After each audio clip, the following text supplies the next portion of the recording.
सारा देश आज 79तम स्वाधीनता दिवस को पालन करुच्ची न्यूज 7 कार्यालय परिसर भी 79तम स्वाधीनता दिवस पालित होइछि। प्रमेय न्यूज 7 रो सीईओ सुनील दास, ग्रुप एडिटर गोपाल कृष्ण महापात्र, प्रमेय news 7 vice president marketing head Himanshu होता प्रमुख जोगदे जातीय पताका उत्तोलन करथिले। ए समय न्यूज 7 रो कर्मकर्ता भी एथिरे जोग दैथिले।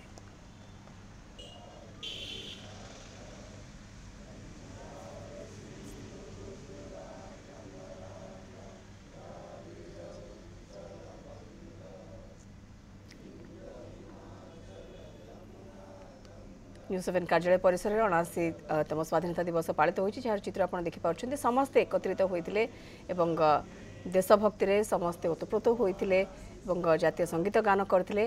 प्रमेय न्यूज 7 रो सीईओ सुनील दास, ग्रुप एडिटर गोपाल कृष्ण महापात्र एवं प्रमेय news 7 vice president marketing Himanshu होता प्रमुख जोगदे जातीय पताका को उत्तोलन करथिले।